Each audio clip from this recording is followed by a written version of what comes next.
Hey, what is up, fam? It's your boy Paul P. Henny, and this is the One Day at a Time podcast. And I'm so excited about what we're going to talk about today.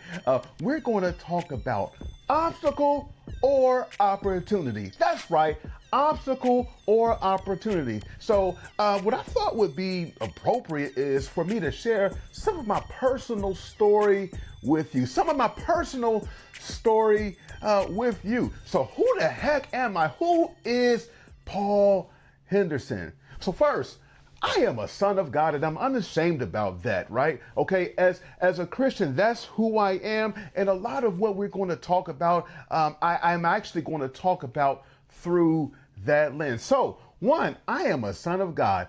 Two, I am a husband to Kiara, as I sometimes refer to her as my curly-haired righteous fox. Woo! That's right. That's my girl Kiara, and I'm so excited because down the road she'll actually be joining me on some of these podcasts. We'll be talking about some things together.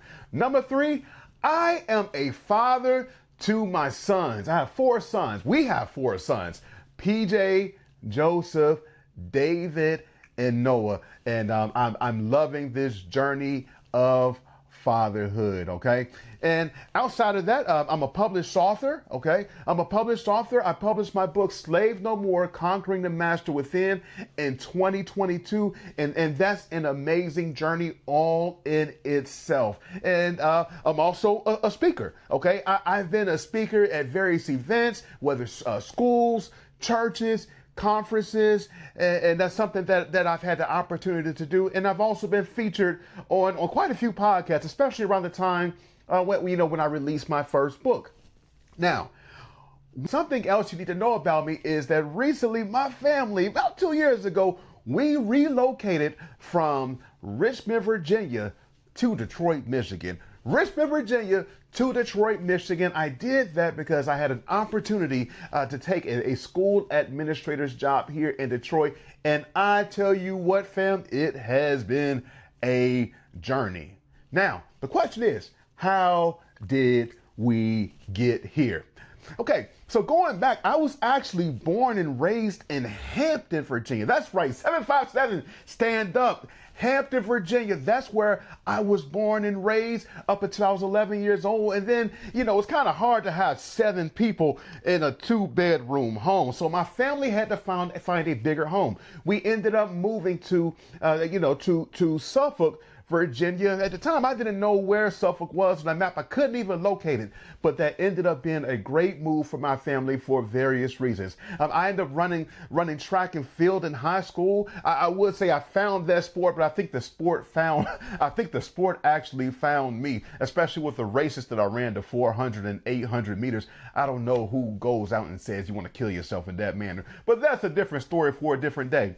From there, I ended up going to Virginia Commonwealth University, VCU, and I majored in history. I got my bachelor's in history and my master's in teaching. And while I was there, I was a student athlete. I was actually a walk-on on the track and field team there, and I'm so glad that's something that I'm so glad that I did. I did that for all 4 years of undergrad. You see, at the time, I just knew, if you would have told me, I just knew at that moment that I was going to be a social studies teacher and a track coach. A social studies teacher and a track coach. That's what I was going to do. That's exactly what I was going to do because I knew the impact that my high school coach had on me. And I said, you know what? How awesome would it be for me to be able to have that same sort of impact on the next generation? But what happened was when I was in college, I was going through different struggles at the time. And I remember getting invited to this group called the Fellowship of Christian Athletes, or FCA for short. And I remember going to those meetings, and I'll be honest, at that time, I was really struggling with my identity. I was really struggling with my identity, and FCA came in the picture and really helped me out. I remember being in grad school and going in there and doing my student teaching, and there were always a group of boys that would come around my desk and they would have questions. We'd be talking about sports and then we talk about life. We talk about sports and then we talk about life. And around that time, I was actually approached, with an opportunity. Actually, two opportunities. I had an opportunity to, one, either go into the school system to teach. I had a job offer with the city of Richmond, or two, go on staff with the Fellowship of Christian Athletes. So either teach or go on staff with FCA. I thought about the impact that FCA had on my life, and I said, you know what? I'm actually going to take an alternative route than what I was initially thinking. I went on staff. I ended up going on staff with the Fellowship of Christian Athletes, and I did that for 8 years. And I did it for 8 years, and I learned so much through that time. I did it from the time I got out of college up until I was 30 years old. So you could really say I spent just about all of my 20s, including when I got married. My first two children was spent in FCA. I grew up so much there.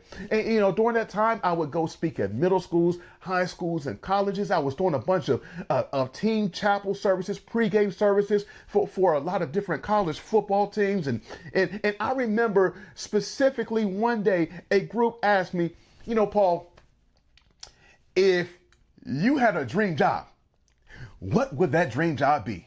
Now, something that you will learn about me, even though I'm living in a D now, okay? I am a diehard Philadelphia Eagles fan, okay? I am a Philadelphia Eagles fan. I've been a fan, going back 25 plus years now, okay? I am a fan of the Philadelphia Eagles. So at the time, they said, what would your dream job be? And I said, you know what?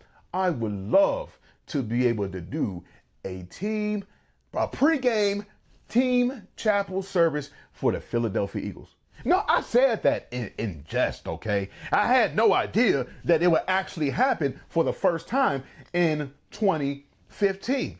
Yes, that's right, 2015. I was doing a lot of college pregame team chapel services. I was being invited to speak at different places.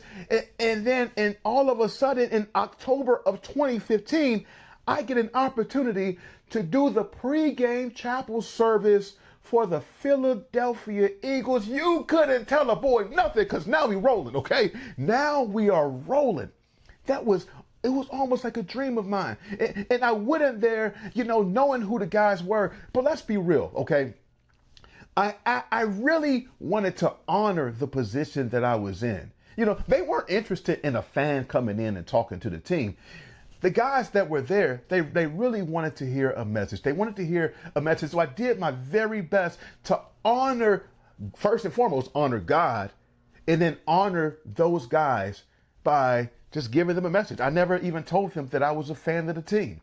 And there were so many guys afterwards, I'll be honest, they came and shook my hand and said, you know what, Paul, thank you so much. The things that you shared with us today, that it really meant something to us. And I felt like I really honored God and honored them by just coming in, not letting them know that I was a fan of the team, but just sharing from my heart what God had placed in my heart specifically for them in that day. 2016 comes around. And, if you listen to the financial experts, a lot of times they'll tell you, you need to have about 6 months of savings in your account or 6 months of your monthly expenses in your account. And my wife and I, we had done that by that point, but I had no idea what 2016 would bring, fam. Okay, so we started out January with we had about 6 months in savings, and then May came. May was the first time that the issues that I've been having with funding and fundraising with FCA began to really show up. I will never forget May. I got half of a paycheck. June, I got half of a paycheck. July, I got half of a paycheck. Meanwhile, I'm still working for the Fellowship of Christian Athletes. I'm still working for FCA. I'm still serving at camps, but my family is only getting half the money because of the funding deficit that was there. And in order for the deficit not to grow even more, they cut my check in half. But how many of y'all know that even though a brother's check was cut in half, my family still had to live, right? So that savings that we had began to dwindle. It began to dwindle, and all of a sudden I began to question myself. I remember in July of that year, at this time, quite honestly, my wife and I, there were things within our marriage that I was really starting to question myself. I was starting to question myself as a man in a lot of different areas. I wasn't the best husband at the time. If you would have asked me, I would have said, yeah, I'm doing okay. But the reality is now looking back, close to 10 years later, I wasn't. So I'm being asked to speak over here. Can you come speak at this event? Can you come speak at that event? And the reality was I felt like I was failing as a man. I wasn't the best husband at the time. Quite honestly, I was fairly selfish. I didn't realize I was selfish because if you'd have asked me at the time, Paul, are you selfish? Of course not. Me? P. Henny? No. But the reality was, yeah, a brother was selfish around that time. Along with that, I wasn't able to provide for my family. So I could go out there and do good things, right? And speak to these different organizations. And, whether it was FCA, and by this time, organizations outside of FCA were asking me to come talk to them. But I was struggling as a man. And I will never forget that July, driving to my evaluation, fam. I was driving to my evaluation, and I remember being on 195 in Richmond, and I was going underneath an overpass, and I said, God, who am I? God, who am I? Because by this time, fam, I had lost all sight of my identity. I lost all sight of my identity. And all I heard was that, Paul, you're my son, you're Kiara's husband, and you're a father to your boys. That's it. Fam, I didn't hear anything about FCA. I didn't hear anything about being a speaker. I didn't hear anything else.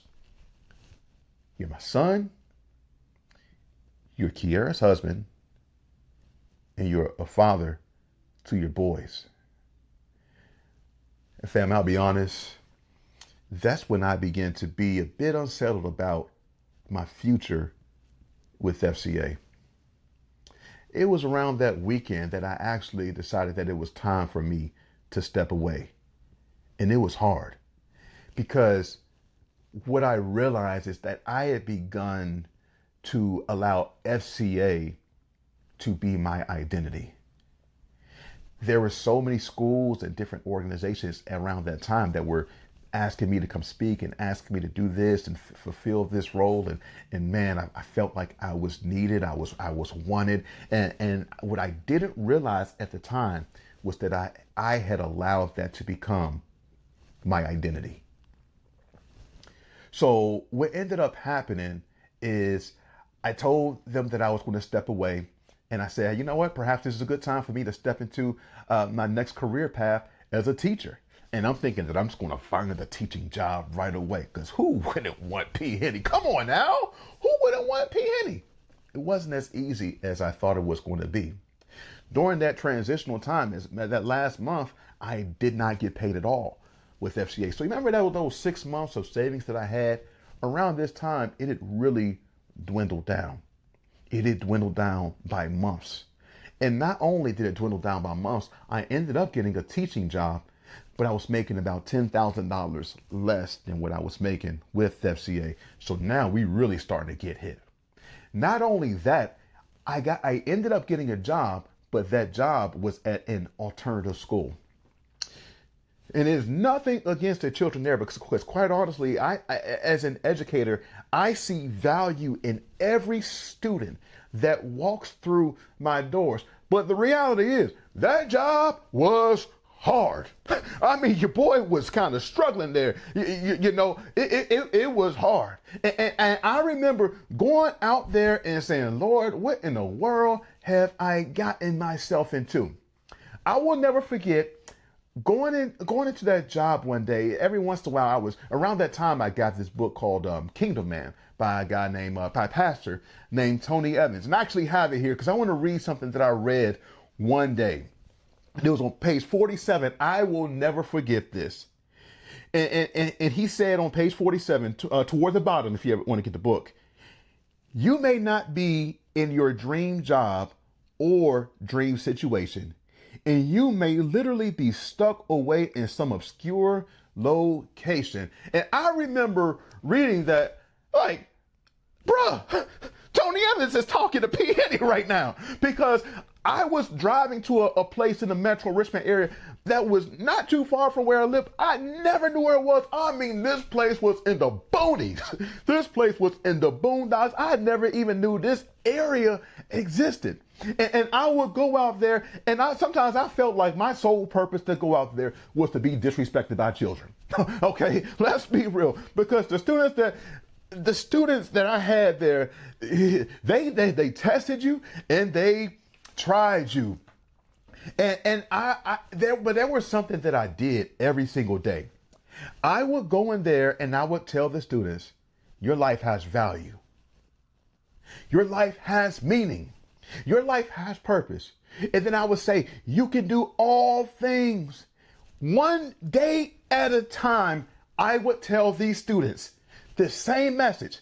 No matter what happened the day before, I'm going to start my day telling the children this message that I felt like God had given me to share with them. And I remember there was a specific student, and he knew about my time with FCA. He said, Mr. Henderson, do you have a Bible that you could bring me? Because I would love to read with you. And I'm like, well, you're asking, I feel like I can do this.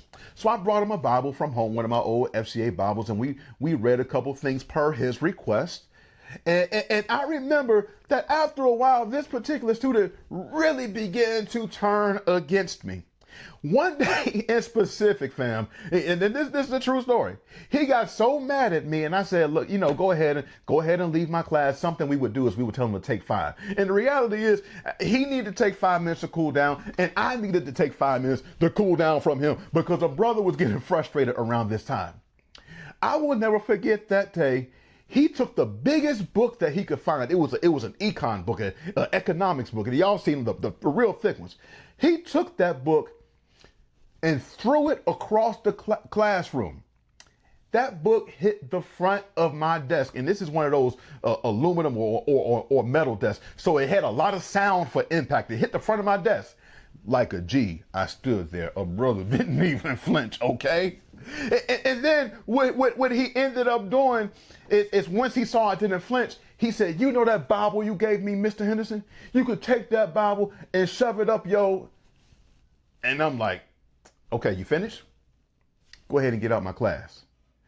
So I would hear things like that. And from time to time, I would hear, F you, Mr. Henderson, F you, Mr. Henderson. And it was hard because, mind you, just 1 year prior, I was speaking in front of my favorite NFL team, millionaire professional athletes, shaking my hand, telling me how much they got from what I shared with them. And a year later, I'm having a book thrown at me. I'm having students approaching me as if they want to fight me just because I'm asking them to follow our simple rules. I remember in December of that year, HR and whoever the CEO of the company was came to our location. That alternative school had 4 specific locations, and they came to us that day and they let us know that the school where I was, our location, was shutting down in January. I'm like, you have got to be kidding me. I just left FCA and I'm going into this what I feel is my educational path. I'm beginning my educational journey, and I'm finally teaching. And then, I took a pay cut to get here, and all of a sudden, you're telling me that my school is shutting down? What they did was they took half the staff with them, but I was a part of the half of the staff that was laid off. Around this time, my wife and I were actually expecting our third son. We had two children at home, one on the way, and I'm losing my job. When we told our students that the school was shutting down, I will never forget that day. We told our students that the school was shutting down, and we had this common area where we would meet. And it was tough. It was very emotional. That same student who had asked me to get the Bible, who eventually threw a book at me and said, "F you, Mr. Henderson," and then also told me that Bible that you gave me, you can take it up, take it and shove it up your, so-and-so. That same student that day said, "You know what, Mr. Henderson? That message that you would tell us every day, one day at a time, you would tell us that our life has value, that our life has meaning, and that we can do all things. And I know I gave you a hard time around that message." The reality is part of the reason that I gave you a hard time was because you had no idea what I was going through at home. You had no idea. And it was hard for me to hear that my life has value knowing what I was going through at home. Fam, just take a minute for a second. One day at a time, I was telling them the same thing. And quite honestly, I didn't always feel like telling them this message. Because quite honestly, some days I really struggled going into work because of how tough the job was. It was a bit out of my comfort zone. But I'm glad that one day at a time, I continued to speak life into my students. And it was hard. And I will never forget that last day. I remember sitting in the parking lot. I put my head on my steering wheel and I cried because I felt like I was failing my family again, fam. And I'd never lost a job before. I'd never been a part of a layoff. And I'm thinking about my wife and my pregnant wife and my children at home. And I remember going home and I'm like, okay, what are we doing tomorrow? Because I never not had a job. From there, I began to apply to jobs, and I started with a lot of optimism, right? I started with a lot of optimism, thinking I'm gonna find a job pretty quickly. I started with some educational sales jobs, and I'm thinking, you know what? I've experienced with fundraising. I've experienced working with schools. I've experienced teaching. Maybe this is the right path for me. I would interview. Nothing would come of it. I would interview for different sales jobs, and I had this thing that I would say about, I like to look at obstacles as opportunities to overcome. And I got really good at saying that too, fam. I got really good at saying that too. But the reality was the longer that it went, 1 month, 2 months without a job, eventually I literally felt like I was driving through a tunnel with no end in sight. If you from that Hampton 757 area, you know what I'm talking about. Well, we have a couple of tunnels down there, and you go down, but eventually you come back up and you can see that daylight at the end of it. Fam, I felt like I was going down a tunnel and there was no end in sight. We ended up having our third child, and we actually had a home birth, and there was some beauty that came along with that, because being that I didn't have a job, I did have an opportunity to be more supportive of my wife. Take care of our older two boys and support my wife as much as possible during that time. After that third month, I remember going to a prayer event. There was a minister, a pastor who had come to town, and there was a prayer event, and I remember going to that location that night, and I remember him saying this to me.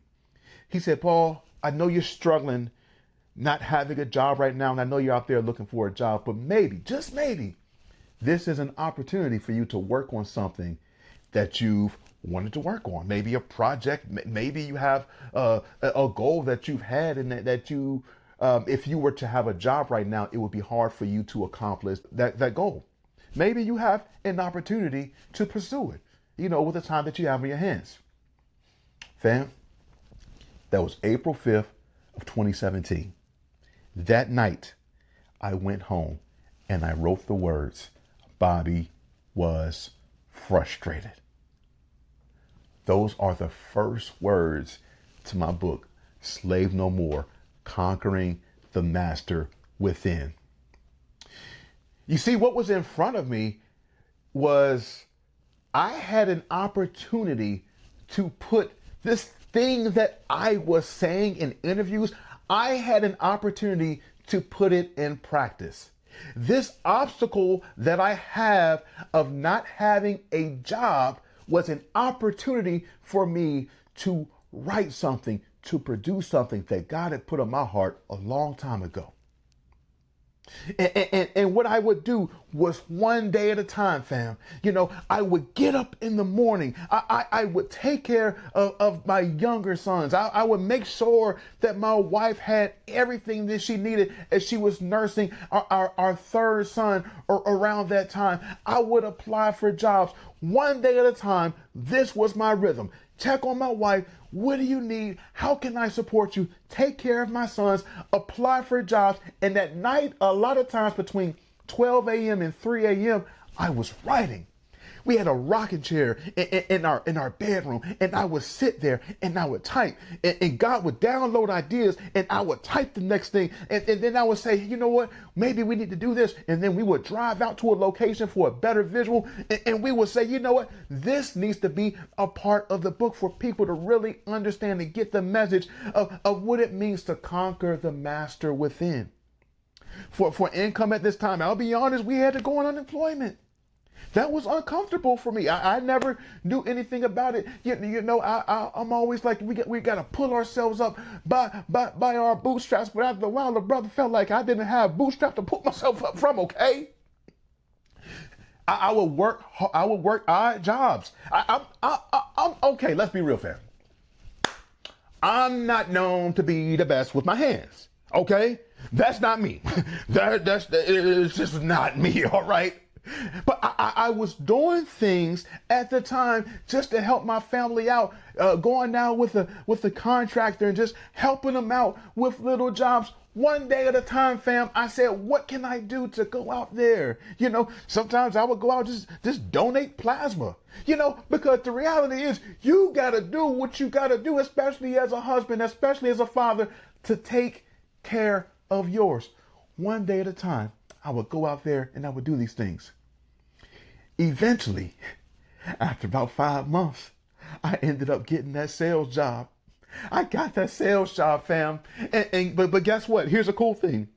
By the time I got that sales job, okay, about two-thirds to 3/4 of my book was written.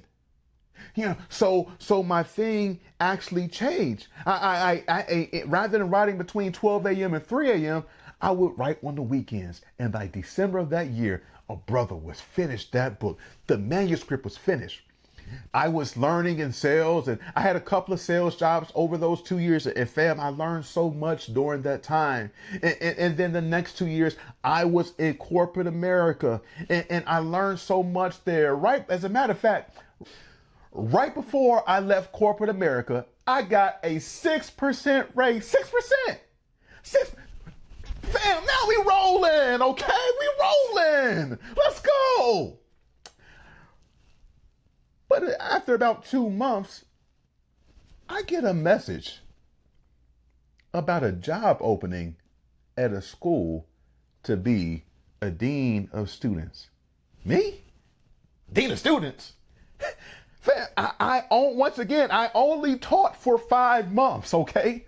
I only taught for 5 months, and all of a sudden I'm being asked about a school administrator's job. And I was straight up with the guy, with the head of school. And I said, you know, I only taught for 5 months. And fam, here's what he said to me. He said, Paul, I don't want you for the experience that you have in the classroom. I want you for the heart that you have for children. You see, around this time, I was doing a lot of blogging around fatherhood, and he happened to be one of the people that was following some of the things that I was writing. And he said, those things that you're writing, that's what I want for my students.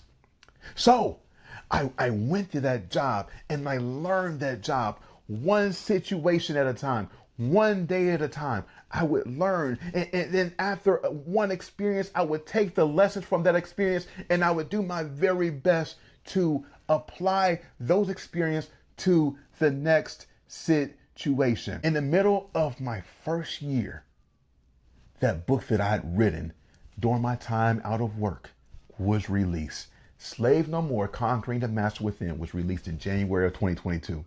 And fam, here's the thing. That book reached people nationally. It even reached people internationally. And I reflect on it. Imagine if I hadn't looked at that obstacle as an opportunity. Imagine if I hadn't taken the opportunity, when I was out of work to write that book. And once again, it ended up being released halfway through my first year. Toward the end of my second year, I get a call from a friend and a mentor regarding a school in Detroit needing somebody with my skill set.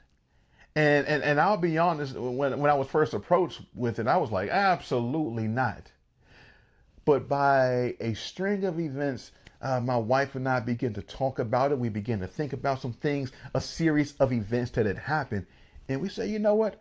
Perhaps this is the next move for our family. So after much prayer, much consideration, and also talking with some of our mentors, we ended up realizing that this was the move for the Henderson family. So in 2023, we packed our bags and we moved from Richmond, Virginia to Detroit, Michigan. Hey fam, as we wrap up and I think about my journey, quite honestly, it's probably a lot like yours. Maybe not the exact same circumstances, but the fact that all of us deal with peaks and valleys. We deal with peaks and valleys. But what helped me was learning how to approach each obstacle one day at a time. Eventually, as I approached these obstacles one day at a time, God showed me the opportunity to overcome. And fam, here's the thing. Most of the time, it wasn't overnight. But if I didn't take things one day at a time, I actually could have missed valuable jewels, valuable lessons, valuable parts of a journey that helped me to grow into the man that I was becoming. Fam, here's what I want you to do. Think about your journey. Where have you been? Where are you now? And where are you going? And as you embrace the next step, whether it's an obstacle moving toward the peak or you're currently in a valley, remember the opportunity is to keep learning, to keep growing, and to keep getting better one day at a time. You got this.